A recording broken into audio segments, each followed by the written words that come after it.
Galera do Sintetizando, você já ouviu falar em algum ser gigante que existiu? Conhece a história de Davi e Golias? Golias, o gigante que foi derrotado por Davi na narrativa da história bíblica? Você já de fato se questionou sobre a existência de seres gigantes no passado? A Bíblia traz relatos de seres gigantes que viveram em tempos mais distantes. Um dos nomes dados a essas raças de gigantes é Enaquim, fazendo referência aos filhos de Enac. E também em livros e na própria Bíblia tem registro de outras raças de seres gigantes que viveram em tempos mais remotos. O fato, galera, é que hoje nós vamos sintetizar a existência de homens gigantes. Sejam todos bem-vindos e vamos sintetizar.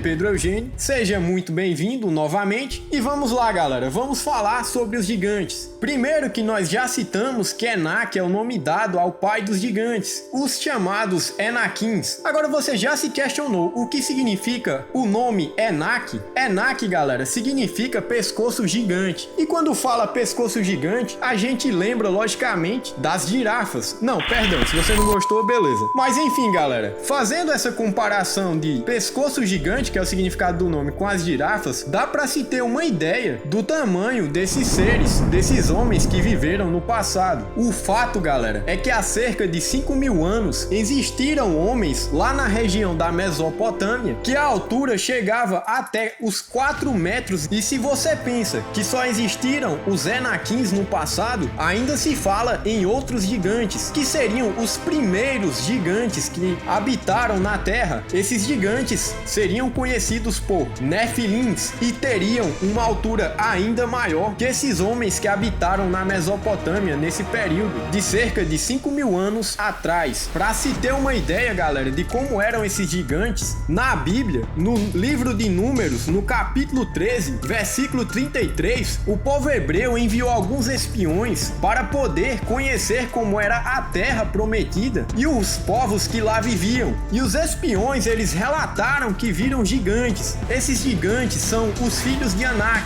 e os espiões relatam que eles eram como gafanhotos diante desses gigantes. Olha só, galera, a visão dos espiões do povo hebreu. Eles se viram como gafanhotos diante desses gigantes que habitavam aquela terra, de tão grandes que eles eram. E esses gigantes, galera, eram provenientes e eles residiam principalmente numa região chamada Hebron. Esse território hoje fica localizado no sul da atual Cisjordânia. Como talvez seja do conhecimento de muitos, Golias é o gigante mais conhecido dos gigantes que são citados na Bíblia, mas ele não foi o maior, galera. A altura de Golias não chegava a 3 metros. O livro de Josué, no capítulo 14, versículo 15, cita que antes a cidade de Hebron era Kiriat Arba. Kiriat, galera, vem do hebraico, significa cidade. A passagem então diz que a cidade de Hebron chamava Kiriat Arba, ou seja, a cidade de Arba. E por que essa cidade se chamaria a cidade de Arba? Porque Arba, galera, era o maior homem na terra dos Anaquins, ou seja, a referência a Arba é o maior homem na terra dos gigantes. E o que torna esse tema ainda mais interessante é que existem descobertas arqueológicas de pessoas gigantes, galera. Na Turquia, por exemplo, em umas tumbas com 4 metros de comprimento foram encontrados ossos da coxa que mediam cerca de 120 centímetros. Nos Estados Unidos, em Cleveland, também já foi encontrada uma pegada em granito sólido com um tamanho maior do que nós vemos na média humana hoje. E além dessas descobertas arqueológicas, galera, tem pessoas com estatura acima da média até em períodos mais recentes. Um dos casos mais conhecidos e mais famosos é o do americano Robert Wadlow. Robert Wadlow era conhecido pelos gigantes gigante de Alton. Só para se ter uma ideia, galera, ele tinha uma altura de 2 metros e 74 centímetros, pesava 223 quilos. Ele viveu até o ano de 1940, quando faleceu aos 22 anos. Pois é, galera, um cara desse já é muito alto. Mas se esses gigantes existiram, então por que não temos pessoas tão grandes assim hoje? Tem um caso ou outro, como nós vemos, de pessoas atingindo 2 metros, 2 metros e 10, até 2 metros e 20, mas nós não vemos mais pessoas que conseguem chegar a uma estatura tão alta, entre os 3 a 4 metros, ou até mais do que isso. Uma explicação para isso, galera, é que durante a conquista da Terra Prometida, conforme relata na Bíblia, o povo hebreu derrotou a maioria dos gigantes e sobraram apenas alguns na região de Gaza, em Gate e Asdod, conforme o livro de Josué, no capítulo 11, versículo 22. E o que torna esse caso interessante, galera, é que imagina um gigante, uma pessoa tão alta, andando assim nos dias de hoje. Ela poderia ver quase tudo dentro das residências que nós temos hoje, porque normalmente os muros eles têm uma média de 2 metros a 3 metros, e pessoas medindo de 3 a 4 metros, elas conseguiriam enxergar praticamente tudo dentro das casas. Não haveria essa limitação tal que nós vemos em relação à média de estatura das pessoas de hoje. Mas é isso, galera. E aí, o que você já conhecia de gigante? Sabia alguma coisa sobre? Conhecia alguma das histórias aqui citadas? Deixa a sua sugestão aí que nós vamos analisar e sempre que possível traremos nos próximos capítulos. Bom, galera, esse foi o Sintetizando de hoje. Muito obrigado, valeu, até o próximo capítulo.